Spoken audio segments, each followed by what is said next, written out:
The wind howled through the empty streets as Emma walked alone, her footsteps echoing against the cold pavement. The night was darker than usual, the streetlights flickering weakly as if struggling to stay alive. She had missed the last bus home, and her phone battery had died hours ago.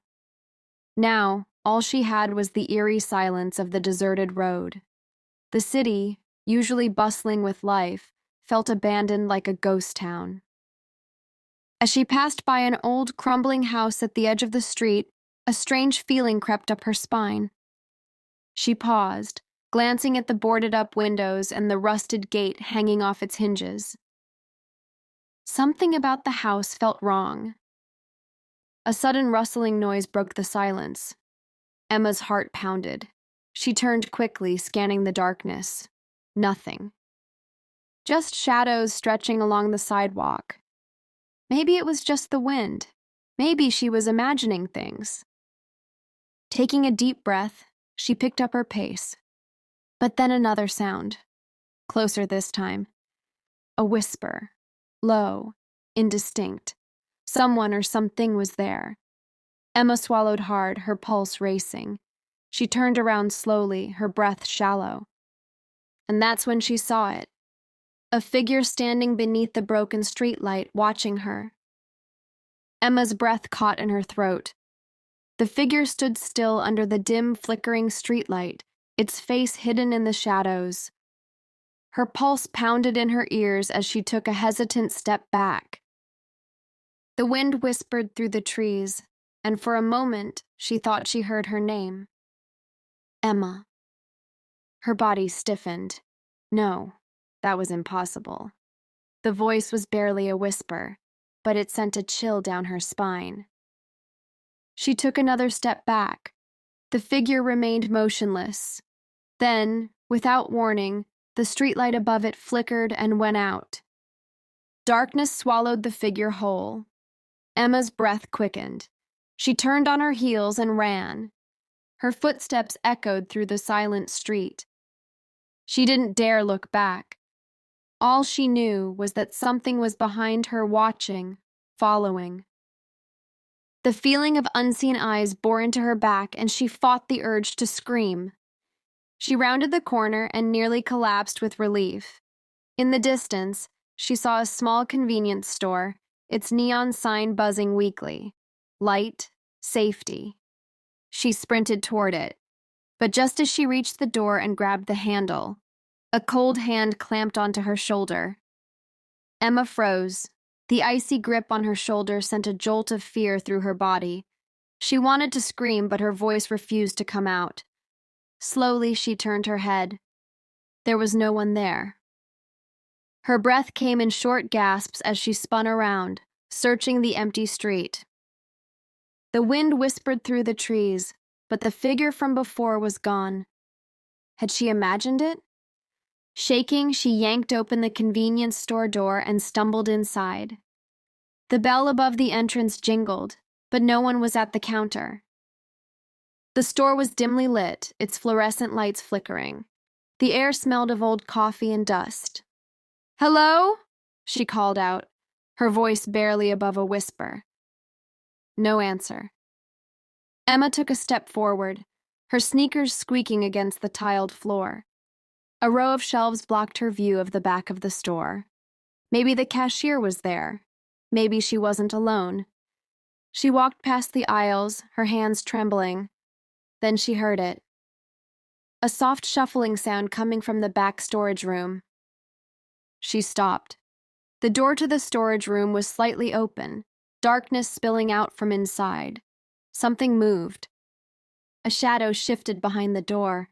Emma's heart pounded as the door creaked open wider. And then a pale hand reached out. Emma's breath hitched as the pale hand curled around the doorframe. It was thin, almost skeletal, with long fingers that twitched slightly. She took a step back, her mind screaming at her to run. But her legs wouldn't move. The storage room door creaked open wider. A figure slowly stepped into the dim light. It was a woman, or at least something that resembled one. Her skin was unnaturally pale, almost translucent, stretched tightly over her hollow cheekbones. Her eyes were wide, sunken, and completely black. Her lips barely moved, but Emma heard the whisper again. Emma. Her name. The way the woman said it sent ice through her veins. Emma stumbled backward, knocking over a rack of chips. Bags spilled onto the floor, but she didn't care. She had to get out.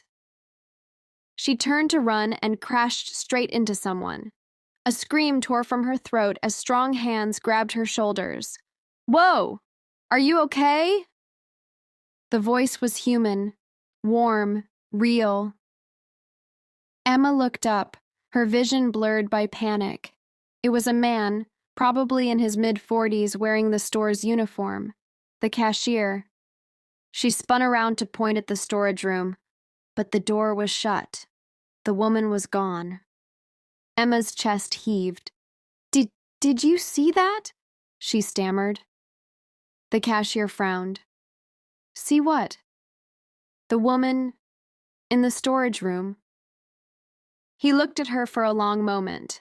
Then, with a slow shake of his head, he said, "Miss, that storage room has been locked for years." Emma's blood ran cold. Emma stared at the cashier, her body numb with fear. "What do you mean it's been locked for years?" she asked, her voice barely above a whisper.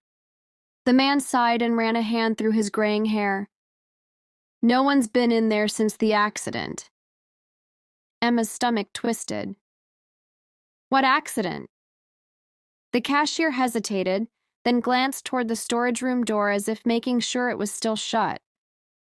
"About 10 years ago, a woman used to work here, Emily, I think her name was.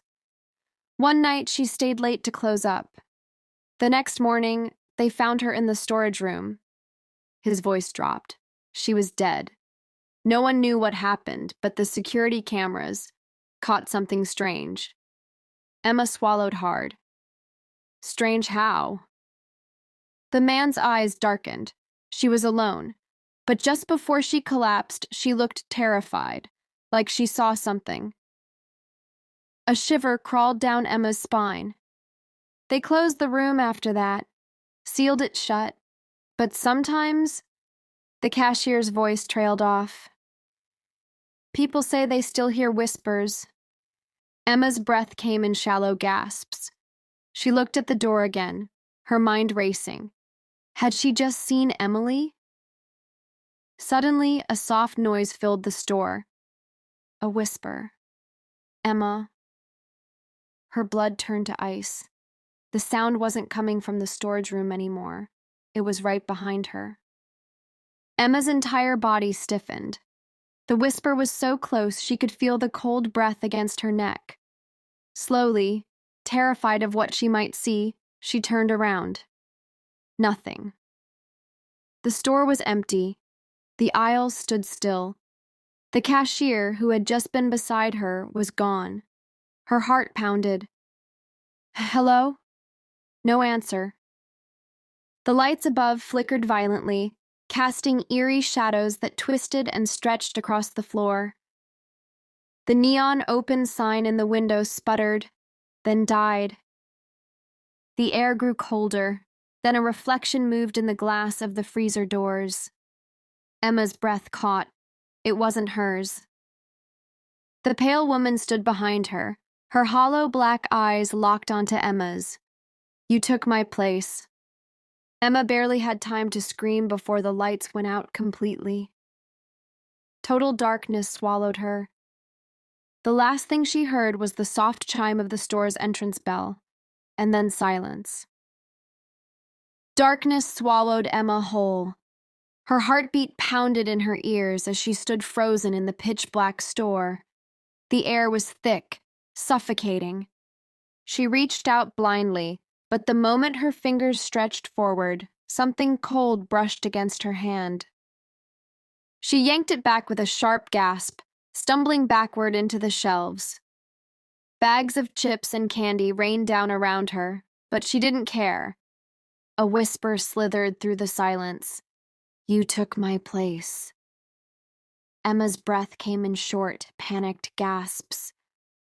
Who are you? She choked out.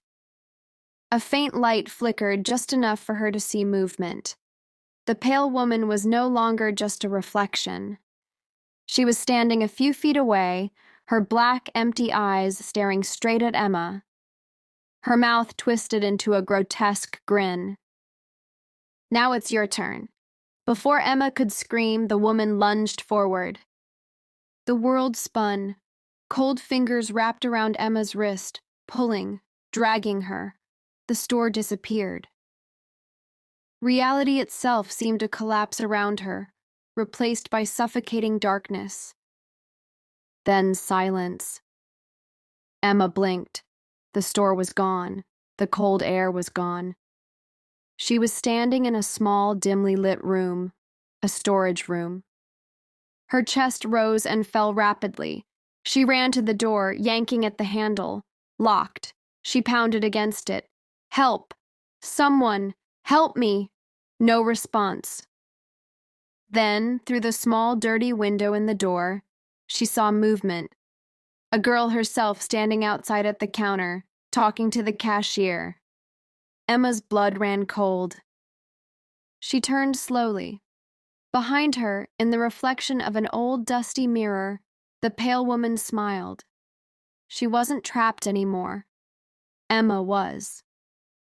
Emma slammed her fists against the storage room door, her screams echoing in the small, suffocating space. Let me out. But the girl outside her didn't react. She laughed at something the cashier said, looking completely at ease. It was as if she had never been trapped in here at all. No, that wasn't her. Emma's heart pounded as she turned back to the mirror. The pale woman stood behind her, watching with an eerie calmness. You understand now, don't you? The woman whispered. This is how it happens. Emma shook her head, panic surging through her. No, you can't just take my life. The woman tilted her head. I didn't. You took mine. Emma's breath hitched. Well, what? The woman stepped closer, her ice-cold presence pressing against Emma's skin. I was like you once. Just a girl walking alone in the night. I came into this store. I saw her. And then I was here, forgotten, replaced. Emma's stomach twisted. It didn't make sense. It couldn't. But outside, through the window, the other version of her was paying for a snack, smiling like nothing had happened. Like she had always been her. No. No, this isn't real. Emma backed away, hitting the wall. The woman's black eyes gleamed. It is now. The lights in the storage room flickered. Emma let out a final, desperate scream, and then everything went dark. Outside. The Emma at the counter grabbed her bag and smiled at the cashier. Have a good night, he said. She nodded.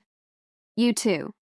As she stepped out into the cold night, she barely noticed the store lights flickering behind her, or the faint, muffled pounding coming from the storage room door. The night air was crisp as Emma stepped out of the convenience store. The streets were still empty, quiet except for the distant hum of streetlights. She took a deep breath, feeling strange, lighter, as if a weight she hadn't even realized she was carrying had lifted. She glanced at her reflection in the store's darkened window. Same brown eyes, same wavy hair, same face, and yet something felt different. Shaking off the unease, she adjusted her bag and started walking. Behind her, inside the store, the cashier sighed and rubbed his temples. Another long night. He turned toward the storage room door. A faint thump echoed from inside. He stiffened. Slowly, he walked to the door, pressing his ear against it. The silence stretched for a moment. Then bang. The door shuddered. His breath caught. Another bang louder this time. Then let me out. A voice, a girl's voice. The blood drained from his face. Stepping back, he muttered, "Not again," before hurriedly locking the front door and flipping the store sign to closed. Elsewhere. Emma walked down the quiet street, the night folding around her like a comforting blanket. She should have been scared, but she wasn't. In fact, she felt calm. A small smile crept across her lips as she whispered, "Alone in the night, just like before." Somewhere behind her, deep in the shadows, something whispered back, "Just like before." Emma walked into the night, the strange sense of calm still lingering. Whatever fear she once had was gone. It was as if she had always belonged to this moment, to the darkness itself. Behind her, locked in the storage room, the real Emma screamed for help, but no one would hear her. Just like the one before her, and the one before that. The cycle had repeated once again. But why? Because on some nights when the world is quiet and the streets are empty, something waits, something watches, and those who walk alone might not return the same. Moral of the story: be careful when wandering alone at night. Some places hold secrets, and some encounters can change you forever. Sometimes, the scariest thing isn't what's lurking in the dark, but the fact that you might never escape it.